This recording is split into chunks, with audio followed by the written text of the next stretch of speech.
Jesus. Amém. Agora foi tão bom essas orações. Estamos na casa do Senhor. E agora vamos ouvir o nosso amado pastor Ricardo Silva.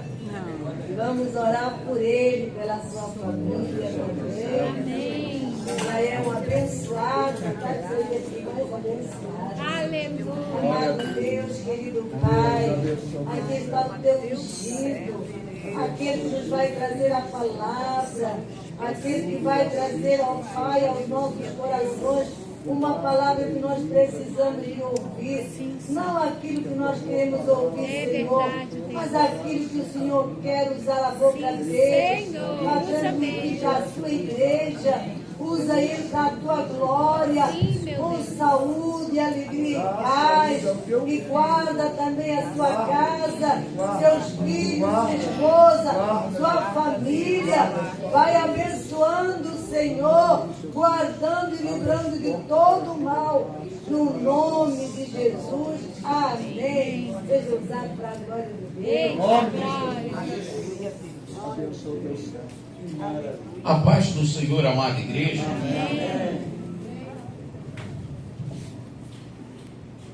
Meus amados, vamos nos colocar em pé. Vamos abrir as nossas Bíblias. Lá no Evangelho segundo escreveu Mateus. Lá no seu capítulo de número 8. E vamos fazer uma leitura nos versículos 23 a 27. O Evangelho segundo escreveu Mateus, capítulo 8, versículos a partir do 23, diz assim: entrando ele no barco, seus discípulos o seguiram. De repente, levantou-se no mar uma grande tempestade, de sorte que o barco era varrido pelas ondas. Ele, porém, estava dormindo. Os seus discípulos, aproximando-se dele, despertaram, dizendo: Senhor, salva-nos, estamos perecendo. E ele lhes disse: por que temeis, homens de pequena fé? Então, levantando-se, repreendeu os ventos e o mar, e seguiu-se grande bonança. Aqueles homens se admiraram, dizendo: quem é este homem que até os ventos e o mar lhe obedecem? Amém, amados? Amém. Podeis tomar o assento. Louvo ao nome do Senhor pelo privilégio que Ele me concede de estar aqui em mais uma oportunidade para assim cultuarmos e glorificarmos ao nome do Senhor. Eu quero aqui louvar ao Senhor por esse privilégio. Mas, amados irmãos, a passagem que nós acabamos de ler nos é uma passagem conhecida. Afinal, todo aquele que preocupa-se com seu crescimento, maturidade, desenvolvimento de sua fé, ele é um leitor da Bíblia Sagrada. Então não existe texto que ele desconheça. Talvez ele não tenha uma profunda afinidade, mas na realidade ele não desconhece a passagem. Então todos nós já tivemos o privilégio de ler, reler, talvez estudar e ouviram séries de mensagens dentro de uma passagem como esta da palavra do Senhor. Na realidade, nós temos aqui em Mateus 8 uma manifestação de Cristo como Todo-Poderoso. Note que o capítulo começa com Jesus curando um leproso. Depois Jesus cura um homem de paralisia e de uma doença também que ele tinha. Depois Jesus vai à casa de Pedro e a sogra de Pedro está ali febril, e não era qualquer febre, ela estava acamada, e Jesus vai ali e a cura. Pulando esta referência, ainda em Mateus 8, Jesus ele vai operar uma libertação de um endemoniado. Então neste capítulo está evidente o poder de Cristo. Primeiro, o poder sobre a lepra, sobre a paralisia, sobre a febre, sobre demônios. E no texto que acabamos de ler, sobre duas forças da natureza. Porque a Bíblia fala sobre o vento e fala sobre as águas do mar da Galileia. Então este capítulo é um capítulo que mostra a grandeza do poder do Cristo que nós servimos. Aleluia. E para nós nítido fica que não há nada que ele não possa realizar. Ele pode fazer todas as coisas. Eu creio. Mas, ao lermos este capítulo e fomos anexar algumas outras informações dos demais evangelistas, Marcos e Lucas, é nítido de entender que este local que Jesus está, o mar da Galileia, logo podemos entender que este mar aqui é o local dos grandes milagres que Jesus realizou. Não foi o único milagre, não é o único episódio, mas os evangelhos mostram-nos outros episódios e outros milagres que Jesus realizou. Mateus não é exato em afirmar mais ou menos o horário que ocorreu o milagre, mas Marcos diz que já era para a parte da tarde, já invadindo a parte noturna, que o milagre que acabamos de ler vai acontecer.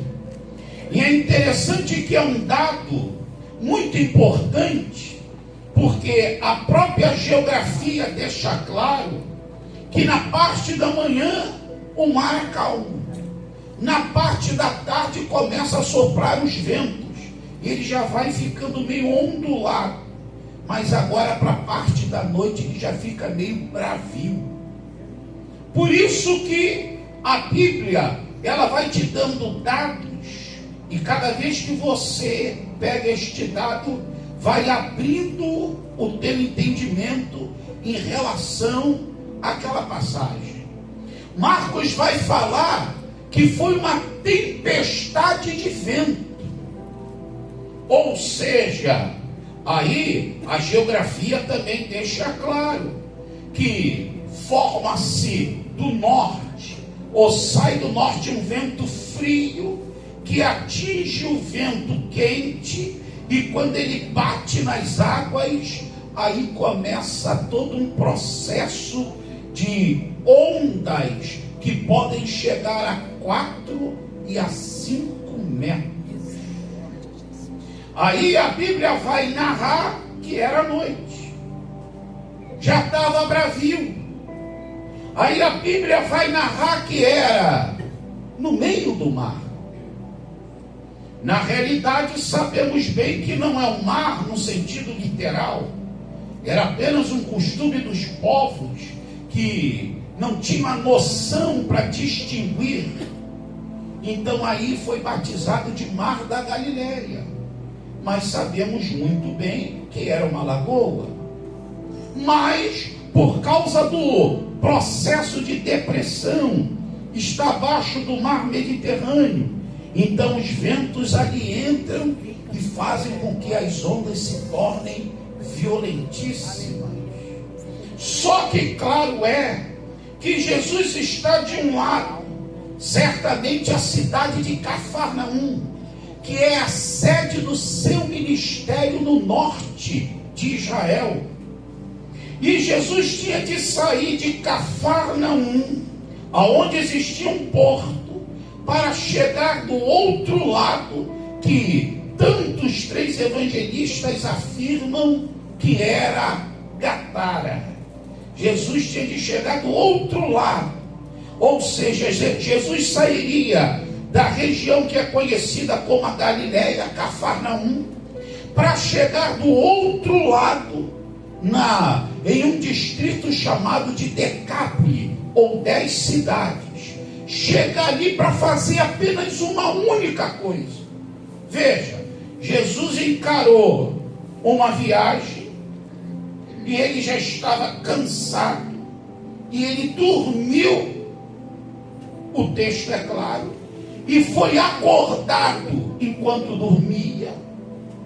Jesus, ele faz esta viagem cansado, à noite, e enfrenta essa tempestade só para fazer uma única coisa. Qual é, pastor? Chegar em Gadara, expelir o demônio do gadareno e retornar novamente. Para o irmão ver como Jesus valoriza uma alma. Como Jesus não mede esforço para ser feita a obra de Deus. E aí está o grande exemplo para nós. Uma alma tem alto valor. Aleluia, Deus.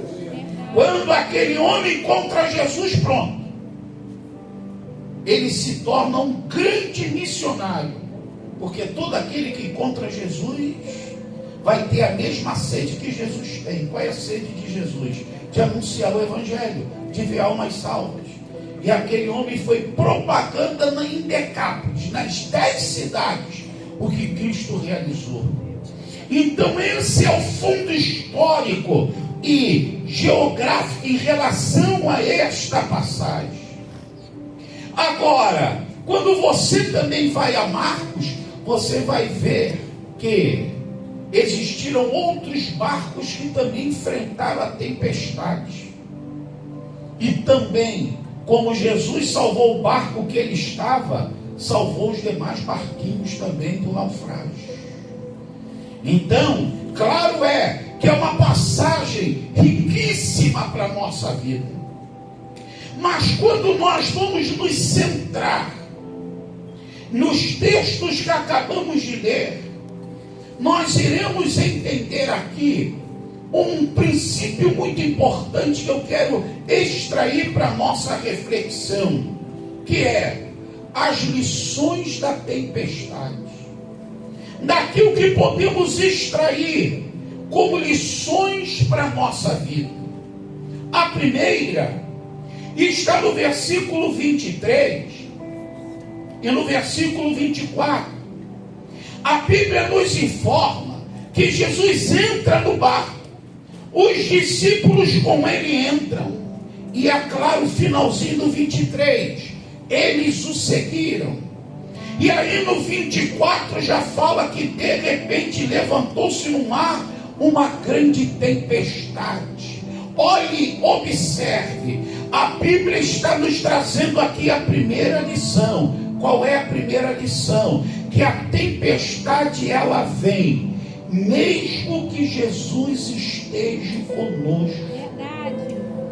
Jesus entra no barco, os discípulos entram com ele, e a tempestade veio só onde os discípulos estavam, não, aonde Jesus também estava. E aqui é a primeira lição da tempestade. Qual é, pastor? A tempestade vem mesmo que eu esteja com Jesus. Isso quer nos informar que Deus não nos coloca numa redoma e nos isola dos problemas. Deus não fala, ninguém vai atingir o meu servo. Quer dizer que os problemas vão vir, as lutas vão vir, as adversidades vão chegar à minha vida e à sua vida. A presença de Cristo não nos torna imune às adversidades, mas é um princípio maravilhoso. Mesmo que a adversidade chegue, com Cristo eu tenho a certeza que eu vou vencer. Então a presença de Cristo não me torna imune à adversidade, mas a presença de Cristo deixa claro que eu vou vencer para a glória e para a honra do nome do Senhor. Então você que entrou aqui fala: mas pastor, eu tenho procurado servir ao Senhor, eu tenho procurado dedicar a minha vida ao Senhor, e a luta está profunda, é como essa tempestade é poderosa, mas saiba, Jesus está com você, você não vai ficar imune à luta, mas com Cristo você tem a garantia que você vai vencer. Então glorifica o nome do Senhor por esta verdade.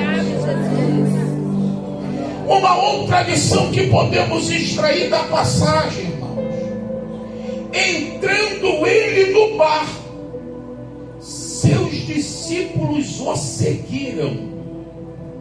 O que a tempestade nos ensina?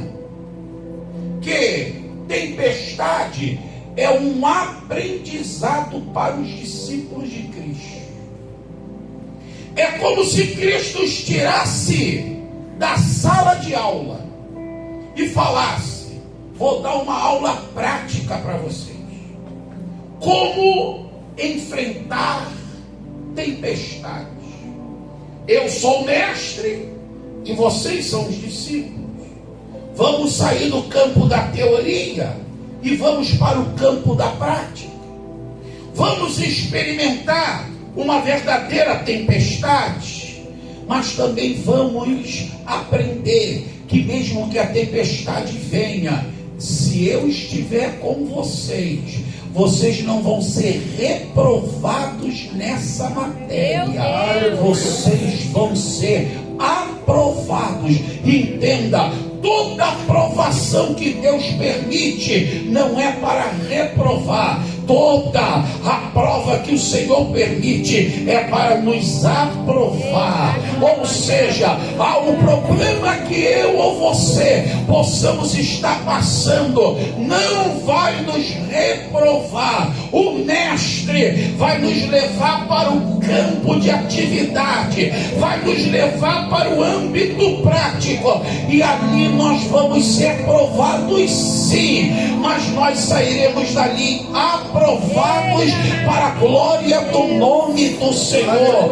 O Senhor é mestre até quando nos coloca em prova, e é aí que o servo do Senhor descansa nele. O Senhor vai permitir que a prova chegue, mas ele já está conosco, e se ele já está conosco, a garantia da vitória é certa. Entenda, Deus não vai deixar que quando você passar pela prova, você passe debaixo da carteira. Você já ouviu esse termo, né, irmão? Passar debaixo da carteira. Você não vai precisar que o professor acrescente nota para você passar naquela prova. Você vai passar com Cristo e vai passar com a nota máxima, a nota 10 daquele que com Cristo aprendeu a superar a tempestade, e o nome do Senhor vai ser glorificado na tua vida.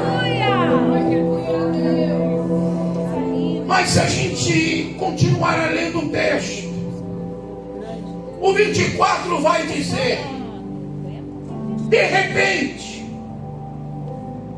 Isso daí não é só a força de uma expressão de um escritor. Isso é uma constatação geográfica. Está tudo em paz no mar da Galileia. Como eu falei, sai o vento norte frio, mistura com um vento que vem mais ou menos do mar Mediterrâneo quente, e quando ele bate nas águas do mar da Galileia, aí cria-se as grandes ondas. Ou seja, tudo em paz, tudo numa bonança, tudo numa tranquilidade. E daqui a pouco o que acontece, pastor? Uma terceira lição acerca da tempestade. Ela chega quando nós não esperamos.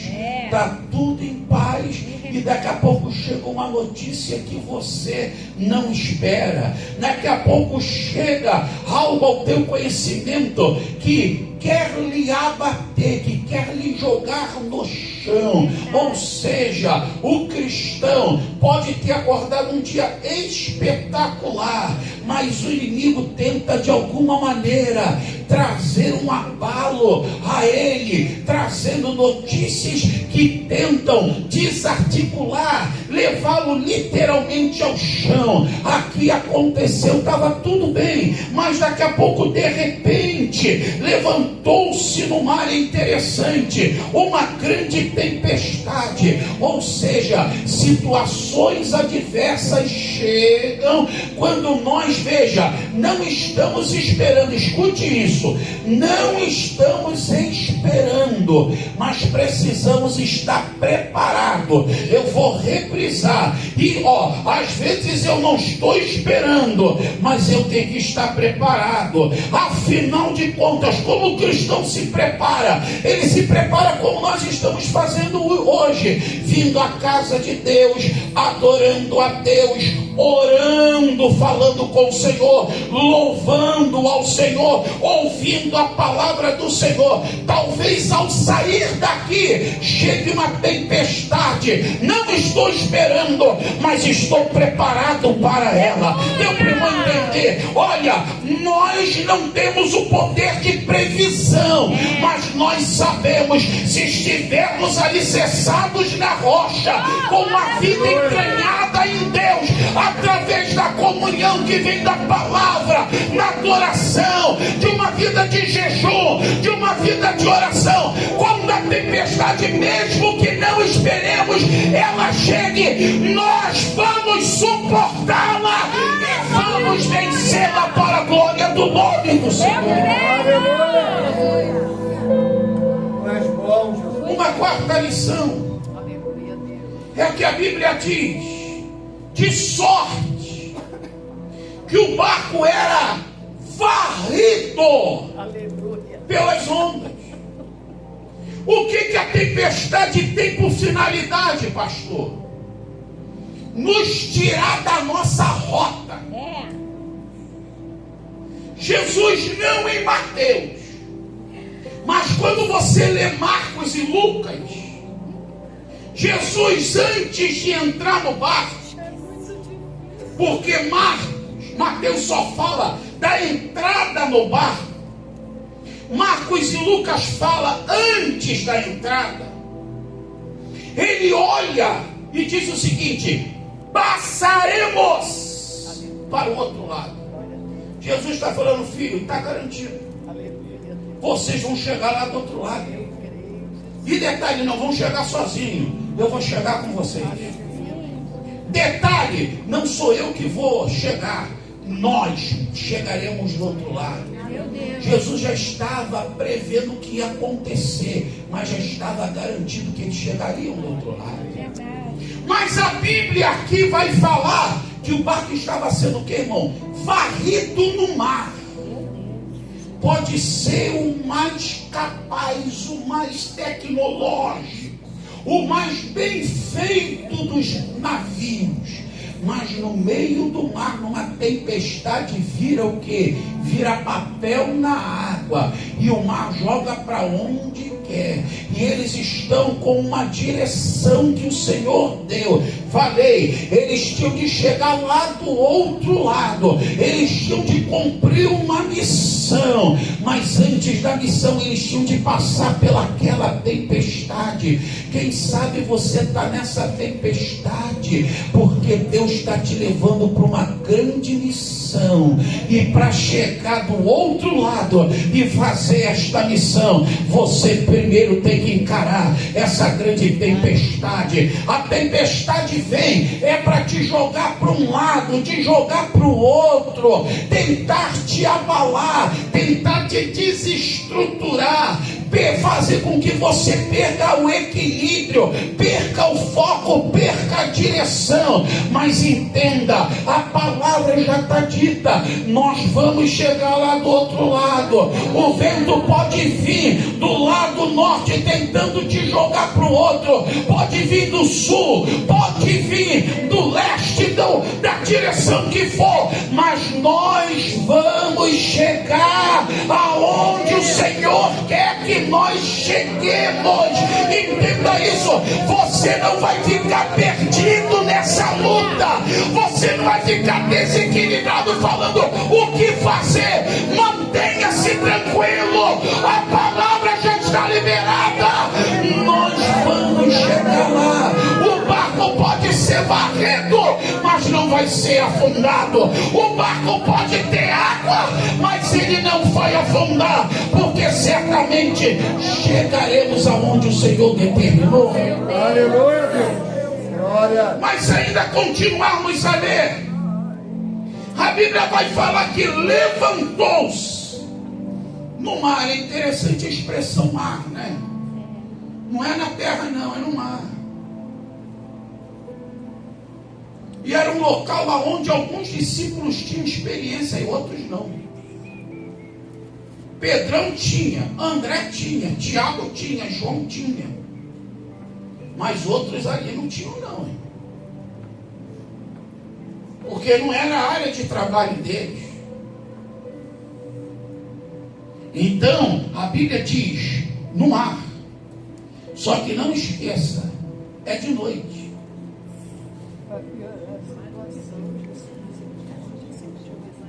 Entenda, quando Deus prova, Ele sabe provar direitinho, né?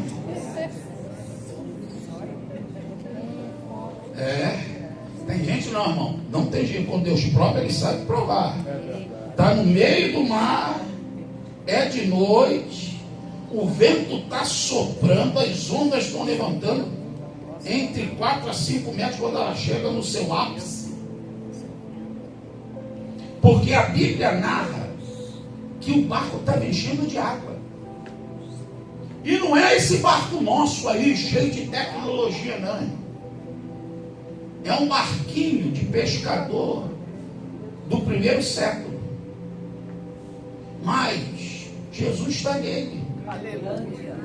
Jesus está nele. Então aí levantou-se que uma poderosa e destrutível, que irmão, tempestade. Quando a tempestade vem, ela não vem para brincar. Ela é poderosa, ela é destrutiva. Ela vem para afundar, ela vem para quebrar, ela vem para destruir. Mas glória a Deus que Jesus está conosco. O segredo não é o barco, é quem está no barco. O barco pode até quebrar, mas Cristo, se estiver conosco, nós não vamos ficar à deriva. Maior é o Senhor conosco. Você pode glorificar o nome do Senhor. Agora observe o versículo 25. A Bíblia vai dizer, os seus discípulos, o que aconteceu com eles, irmãos? Aproximaram-se. Aqui está uma lição maravilhosa. A tempestade não é para te separar de Cristo. A tempestade é para te aproximar de Cristo. Aleluia, Deus. Os discípulos, quando viram aquilo, colaram em Jesus.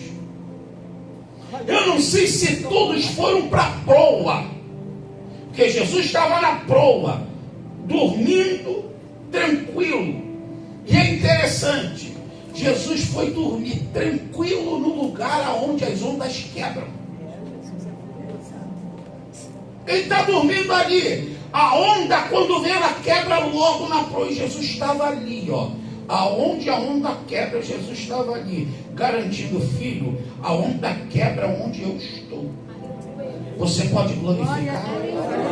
As ondas da vida que querem te atingir, elas quebram onde Jesus está. E Jesus sempre vai estar na frente. Jesus sempre vai estar na proa. E é ali que elas vão quebrar. E o nome do Senhor vai ser glorificado. Mas escute isso, irmão. Olha aí.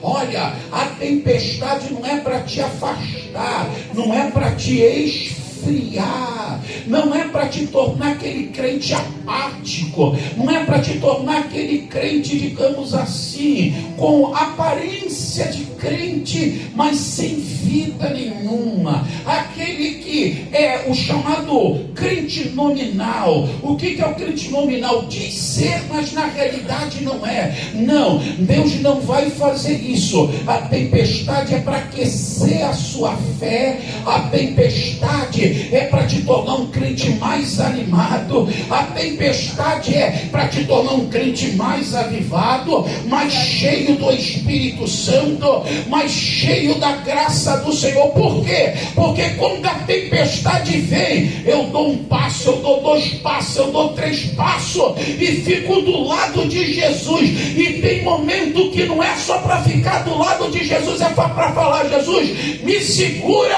porque eu vou pular no teu colo. Aí Jesus me pega e fala: agora ninguém te toca e você não cai, porque eu vou te sustentar poderosamente. A tempestade me aproxima do Senhor Jesus. Aleluia. Então repense. Repense. Pastor, estou passando luta, estou ficando frio, tem alguma coisa errada. A tempestade está te afastando. Mas aí é uma atitude sua. Veja, olha o termo aqui, ó. A gente tem que ler a Bíblia. Os seus discípulos aproximando-se. Deu para tu entender? Não foi Jesus que chegou para ele, foi eles que chegaram para Jesus. O segredo da vida é essa. Jesus vai estar no mesmo lugar, mas quem se aproxima sou eu, como também quem vai se distanciar sou eu. A tempestade veio. Qual é a minha atitude? Corro, fujo, vou para longe de Jesus. A tempestade vai continuar e vai acabar comigo. Agora a tempestade chegou, eu falo: é o Senhor.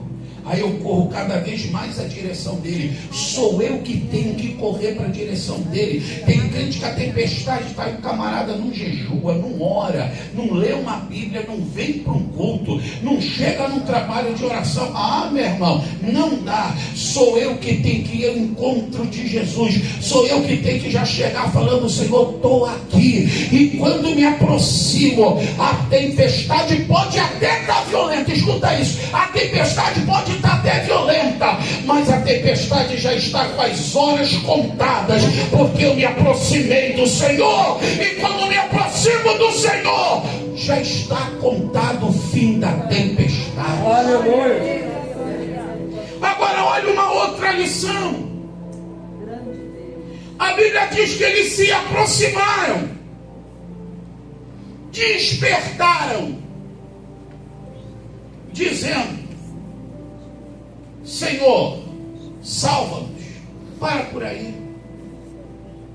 A tempestade deve nos levar a clamar por Jesus. Eu disse aqui que tinha gente boa no barco, e tinha gente que conhecia o mar da Galileia. Eu dei o nome de 4. Eles eram pescadores. Eles conheciam o mar da Galileia.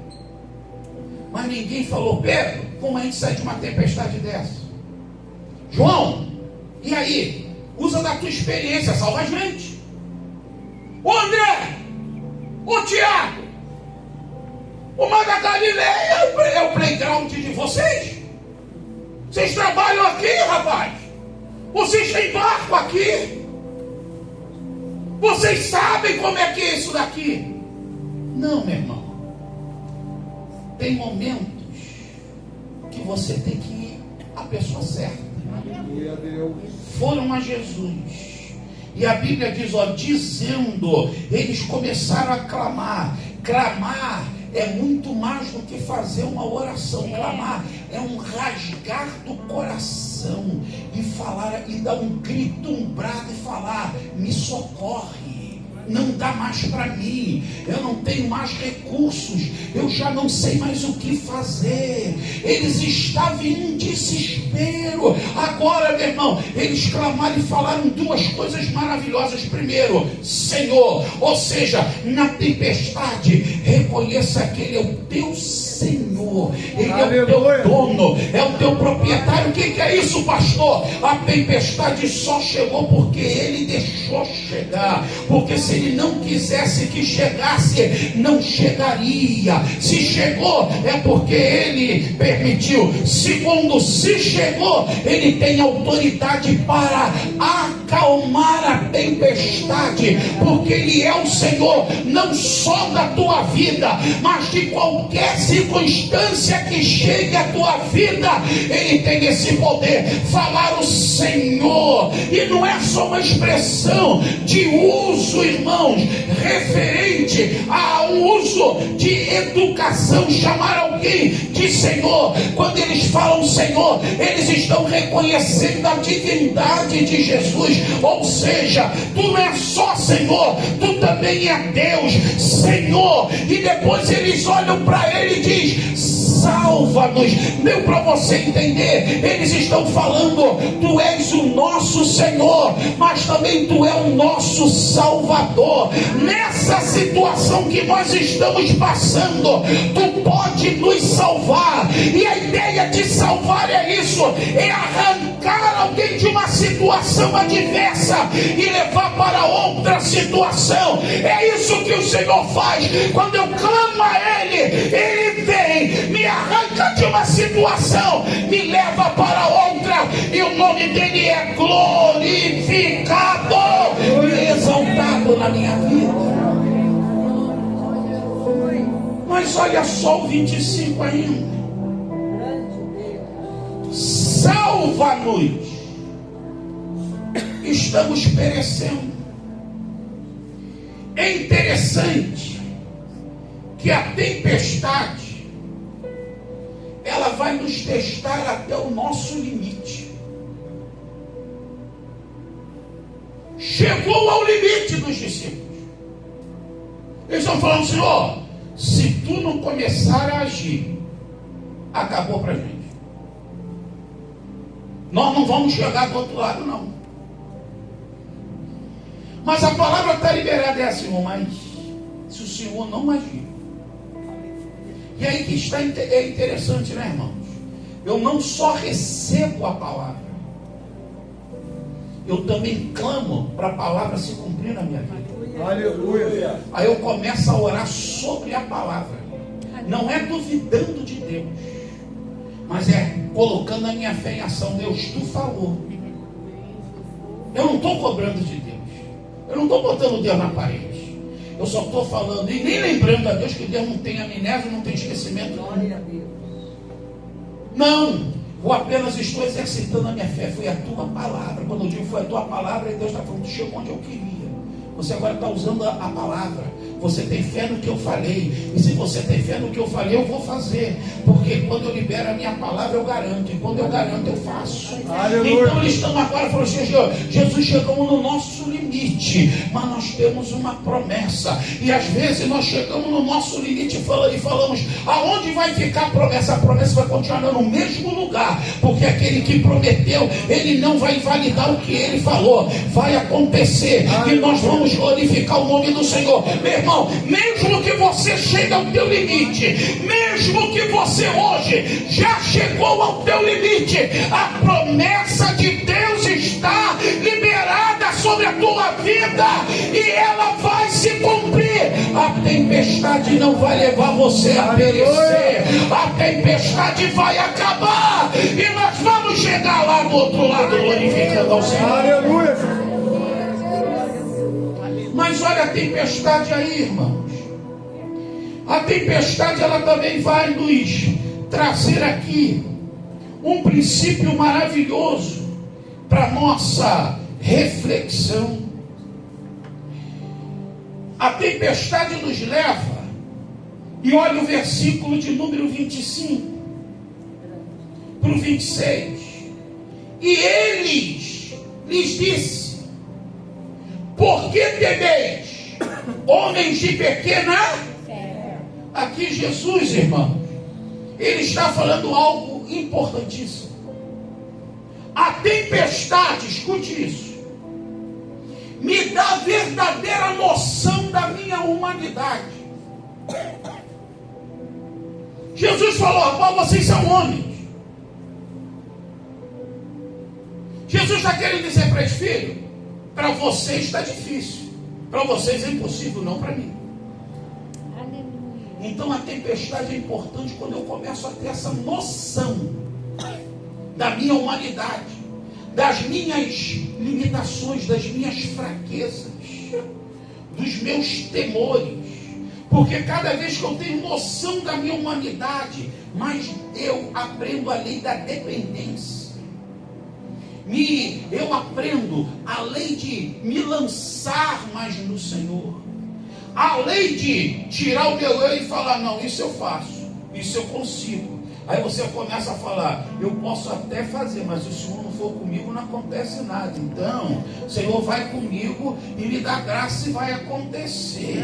Então está aqui. Lembre-se, voltamos a lembrar aqui, ó. Pedro, o André e Pedro eram irmãos. Tiago e João eram também irmãos. Eram homens hábeis naquela área da pesca, Mar da Galileia. Jesus encontrou eles ali. Jesus chamou eles ali. Jesus fez o milagre da multiplicação. A primeira multiplicação, porque teve duas. A primeira no chamado deles ali. Então, meus irmãos, Jesus encontrou eles naquele local e eles sabiam o que era o trabalho ali no mar. Só que diante daquilo tudo, eles também ficaram apavorados, tremeram. A humanidade tomou conta deles, eles ficaram ali, como diz a Bíblia, cheio de medo, porque o versículo diz que foram cheios de temor. Aqui está esse princípio. A tempestade vem para nos colocar no nosso lugar, o lugar que nós somos homens e dependemos do Senhor. Quando eu entendo isso vai me levar a uma vida de maior dependência do Senhor.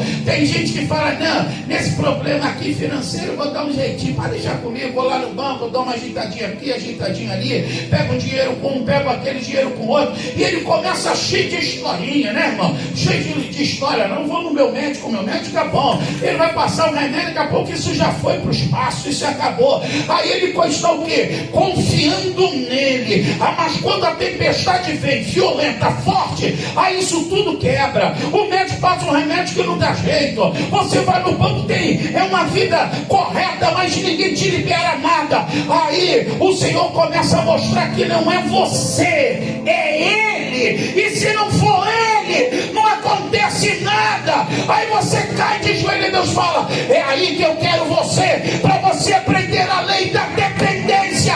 Sou eu. E aí o Senhor age poderosamente, o nome dele é glorificado. Glória. Agora, o que a tempestade nos ensina, pastor? Que a minha fé tem que crescer. Jesus olhou para eles e falou: olha a expressão, a tempestade é grande, mas a fé de vocês é pequena. Sabe o que Jesus está querendo dizer? A tempestade, se vocês não tomarem cuidado, vai naufragar a fé de vocês. Fé pequena, tempestade grande. Como vencer? Então a tempestade nos mostra o grau da nossa fé, o que tem que acontecer. A fé tem que desenvolver. Aí se a gente for para um texto mais à frente de Mateus 15, aqui é discípulo, hein, irmão? Discípulo. Jesus olha para uma mulher cananeia e olha para ela e diz o seguinte: olha o que Jesus fala. Jesus elogia a fé dela. Mulher, grande é a tua fé. Veja uma fé pequena, e a Bíblia vem com o exemplo de uma grande fé. Agora interessante que Jesus fala: mulher, grande a tua fé, seja feita conforme ela. Sabe o que Jesus está querendo dizer? Filha, você veio a mim para que eu liberte a sua filha, e eu vou libertar. Mas será que você tem fé para esse milagre?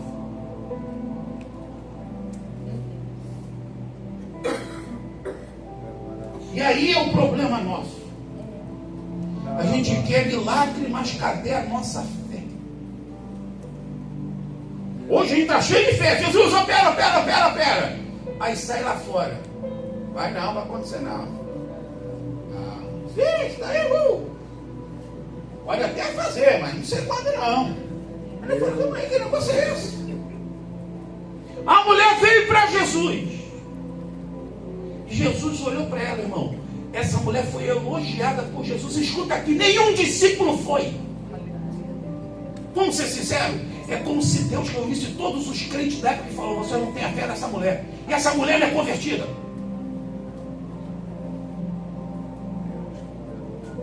Vocês que estão aqui comigo todo dia aprendendo, não tem a fé dessa mulher.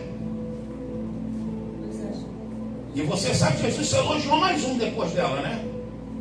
Foi o centurião. Jesus falou: em Israel nunca vi fé como desse homem. E o camarada não era nem judeu, como a mulher também não era. Então, irmão, a tempestade, o que ela veio, pastor? É para desenvolver minha fé, para alcançar a vitória. Aí sabe o que a Bíblia diz? Ó, mulher, grande é a tua fé, vai e seja feita conforme ela. Aí a Bíblia diz que quando ela chegou lá, a sua filha já estava liberta. Indagaram qual foi a hora, e ela tomou conhecimento que foi naquela hora que Jesus liberou. Sabe o que Jesus está querendo dizer para ela? Se você tem fé que eu faço, então pode ir. Você não precisa mais de nada. Vai, porque você vai chegar em casa, a tua filha vai estar liberta. E ela chegou lá, a filha estava liberta. A tempestade vem para mostrar para a gente, irmão, o tamanho da nossa fé. Então Jesus falou: para grandes tempestades, fé pequena não dá, mas para grandes tempestades, uma fé grande vence a tempestade, para a glória do nome do Senhor. É por isso que Deus está fazendo com que a nossa fé se desenvolva, e o nome dele será glorificado e exaltado na nossa vida. Aleluia. Agora, a tempestade era grande e poderosa. Só que Cristo é maior do que a tempestade. Quem poderia parar a tempestade? Alguém maior do que ela. Jesus está na proa do barco, dormindo. Despertado foi. Veja que Jesus não está apavorado. Jesus não acordou: o que está acontecendo? Não, está tranquilo. Ele, antes de repreender a fúria do vento, ele deu uma olhadinha para os discípulos. E o mar está forte, mas ele está tranquilo. Só descansa e vê a tempestade quem tem domínio sobre a tempestade. Jesus está dormindo porque ele tem domínio sobre tudo.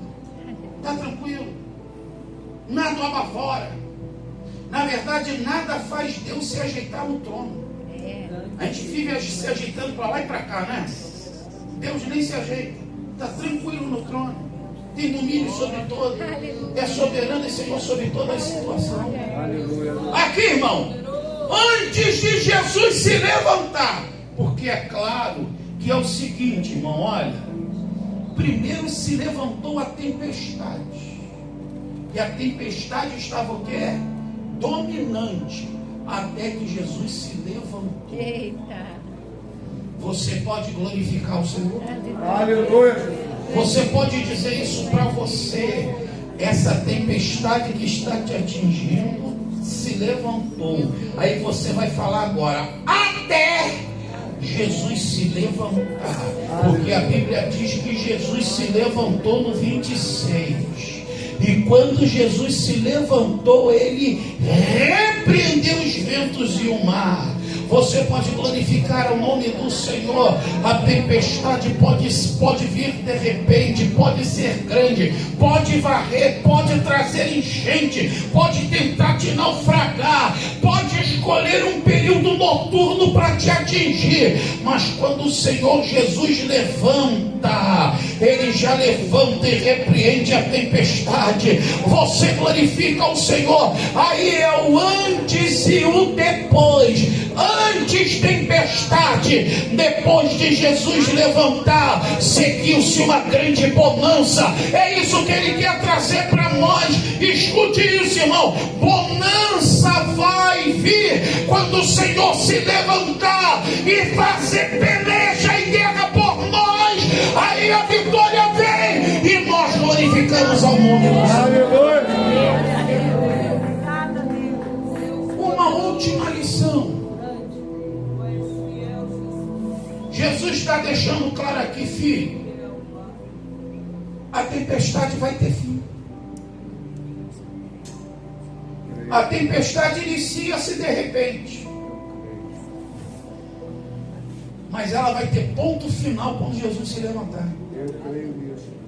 Vocês dizem, não sabe como a tempestade veio, mas sabe como ela vai. Você não sabe como ela começa, mas sabe como ela vai ter o ponto final. Por que eu sei? Porque quando Cristo opera, age e fala, filho, acabou hoje, acabou. Fica tranquilo. Tem gente que o Senhor fala, acabou, os caras, será, Deus? Não duvide. Se Ele falou, acabou hoje, acabou. Ponto final, ponto final. Não sei como ela chegou, mas eu sei como ela vai embora. Ela pode ser poderosa, mas não é mais poderosa do que o meu Senhor. Pode até tentar me levar a ficar variado, mas não vai me parar no alto mar. Ela pode tentar me varrer, me exterminar, mas o Senhor vai me segurar com a sua poderosa e boa mão. Escute, irmão, ela veio e depois segue-se uma grande bonança. Hoje você está na tempestade, mas te prepara para as bonanças que virão sobre a sua vida, porque a luta, a tempestade tem fim. Jesus vai se levantar e a vitória virá, e nós glorificaremos ao nome do Senhor. Amém. Glória a Deus. Aleluia. Poderoso, poderoso.